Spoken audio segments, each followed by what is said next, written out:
Meu nome é Jussara, eu sou professora do Departamento de Imunobiologia, aqui do Instituto de Biologia da UF. Eu me graduei em farmácia na Universidade Federal de Juiz de Fora, eu sou mineira, né? Então eu fiz a minha graduação lá. E desde a graduação eu comecei a me envolver com imunologia. Tá? Então lá em Juiz de Fora, na época, não existia pesquisa, então ainda estava começando, hoje em dia já está em grupo desenvolvendo lá, mas na época não tinha, então eu comecei com a monitoria. E como eu gostava muito da disciplina, foi uma coisa também que me fez envolver com a parte de docência, que eu vi que realmente eu gostava, eu já tinha uma ideia de já gostava um pouco da parte de docência, mas me envolvi mais ainda. Quando eu terminei a graduação, não teve como, eu não tive a oportunidade na época de fazer uma pós-graduação direta, então eu resolvi fazer uma outra área dentro da farmácia, que era residência que existe lá em Juiz de Fora, que é um período onde o recém-formado ele fica dentro do hospital universitário e ele fica orientando os outros estagiários e uma parte também nos plantões, ele fica responsável por todos os plantões. Então foi uma experiência muito gratificante, por mais que eu ainda não tinha tirado da ideia de fazer pesquisa, que é o que eu sempre quis fazer, mas foi muito importante para mim, porque foi uma experiência, uma vivência muito grande, uma coisa até que me levou isso quando eu fui para a sala de aula também, foi importante para eu passar isso para os alunos, essa vivência de trabalhar e ser responsável. Em determinados momentos era a gente sozinha ali naquele hospital na parte de análises clínicas. Tá? Quando eu terminei a residência, que foram 2 anos de residência, tá? Era um concurso, a gente entrava, eram 3 residentes que entravam por ano. Quando eu terminei a residência, eu consegui realmente, nesse meio tempo eu fui vendo como possibilidade de eu fazer uma pós-graduação e eu consegui a oportunidade de vir para o Rio de Janeiro e começar meu mestrado na Fiocruz, no Laboratório de Pesquisa sobre Timo. Então eu comecei a trabalhar a participação do microambiente tímico no desenvolvimento do linfócito T. Tá? Então, logo nesse meu primeiro ano de mestrado, eu tive outra oportunidade, que foi o concurso aqui na UF. Tá? Então, eu ainda tinha, acho que eu tinha tinha quase um ano, era quase um ano de mestrado. Apareceu com essa oportunidade de concurso. Na época existia concurso para auxiliar, né? Hoje em dia não existe mais, né? Então não tinha nada ainda. Então eu fiz o concurso, foi um dos últimos grandes concursos que existiu dentro da universidade, foram várias áreas tendo concurso.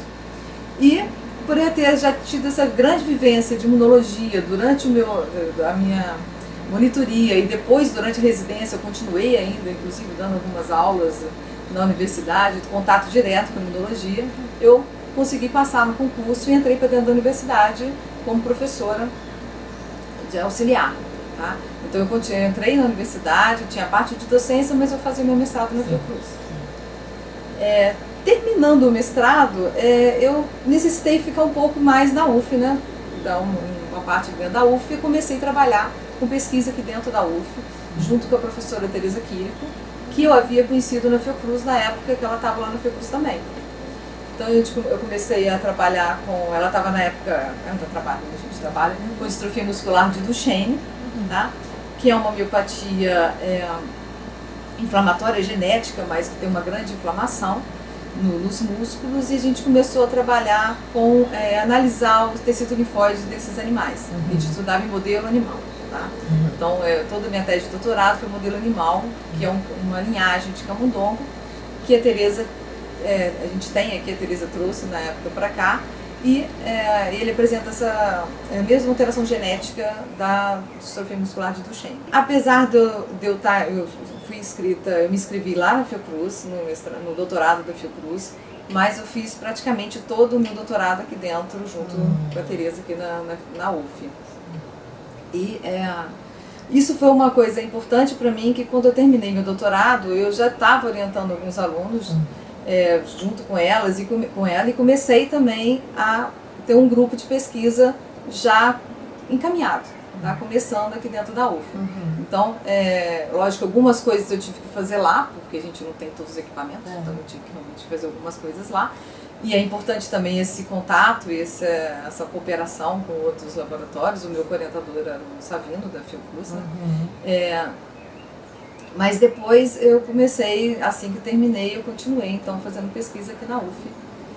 E eu continuei trabalhando com o reparo do tecido muscular, tá? Então minha linha principal de pesquisa hoje em dia é estudar a participação da inflamação no reparo do tecido, tá? Porque as pessoas muitas vezes pensam no sistema imunológico só como um sistema de defesa, e a gente sabe hoje em dia, já até mais, sabe-se que o sistema imune ele é importante não só para a defesa, mas também para manter a homeostasia do organismo.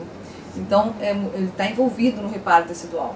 Então, a gente estuda isso no tecido muscular, tanto usando o modelo do MDX, que é o modelo da distrofia muscular de Duchenne, que eu já trabalhava no meu doutorado, como também em lesão induzida. A gente induz lesão no músculo, por exemplo, com uma substância biotóxica, como veneno de cobra, para poder induzir a lesão e você ver a regeneração depois.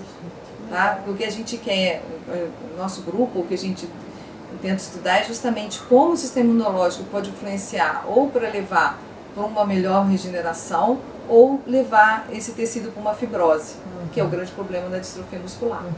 Tá? E você conhecendo esse mecanismo, essa influência, você pode tentar interferir nesse processo de regeneração, tentando melhorar esse reparo muscular. E hoje em dia eu estou vinculada a 2 pós-graduações, eu estou vinculada tanto à neurologia do Dr. Pedro, como o PPBI, que é Ciências e Biotecnologia aqui do Instituto de Biologia. Eu nunca senti muita dificuldade em relação a ser mulher na área de pesquisa, tá? Apesar que eu já comecei há um bom tempo atrás, né? Eu entrei muito nova aqui dentro da UF realmente, mas eu estou quase 27 anos de UF. Mas eu não senti mesmo no tempo anterior agora, eu não senti essa diferença de mulher na área de pesquisa. Principalmente no concurso de serviço público, você tem o salário igual, não senti muita realmente diferença na área, nem para entrar e nem dentro da universidade na hora de trabalhar, nem na parte de pesquisa.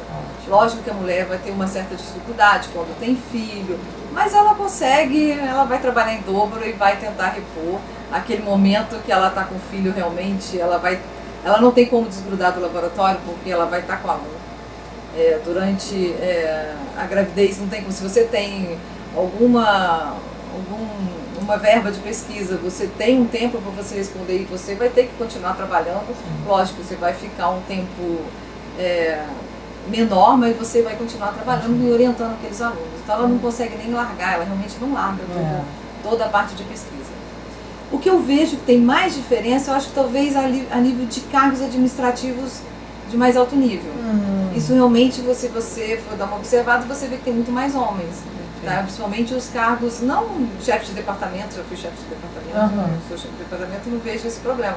Mas em relação a altos cargos da reitoria, eu acho que tem uma certa diferença ainda em relação ao nível de quantidade de mulher e homem, porque hoje você vê nas salas de aula a quantidade de mulher é enorme. Muito grande. É muito grande. Tem turmas que a maioria é mulher. Tá? Muito.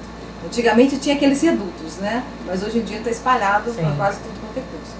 Mas você vê ainda nos altos cargos ainda tem uma certa diferença entre mulher e homem. Entendi. Você acha que a divulgação científica está se efetivando um pouco? Você acha que poderia ser mais efetivo para que a sociedade tivesse mais conhecimento, tanto do conhecimento que a gente produz dentro da universidade, quanto assim, do quanto isso é aplicável na vida das pessoas, como que a pesquisa se transforma de verdade, né, em conhecimento aplicado de repente fora dos muros da universidade? Você percebe que assim, que às vezes fica parecendo uma coisa distante, assim, o que você acha? Eu acho que é importante, tem que realmente divulgar o que se faz dentro da universidade. Muitas vezes as pessoas não sabem, até para poder apoiar a importância do investimento que é feito na universidade e que isso vai dar um retorno para eles. Então tem que ser feito numa linguagem acessível também, senão não adianta, você tem que fazer uma linguagem acessível, mas tem que divulgar o máximo possível, até para ter apoio da população, porque é um investimento muito grande que o governo faz em pesquisa e que existe dentro da universidade. Então, muitas vezes as pessoas, sou professora universitária, quantas horas de aula você dá? Ainda, geralmente, muitas vezes, eles falam, não, só isso de aula? Não, não é só isso, porque além de aula você tem a parte de administrativa, você tem a parte de pesquisa, que muitas vezes as pessoas não conhecem realmente. Então tem que ser divulgado.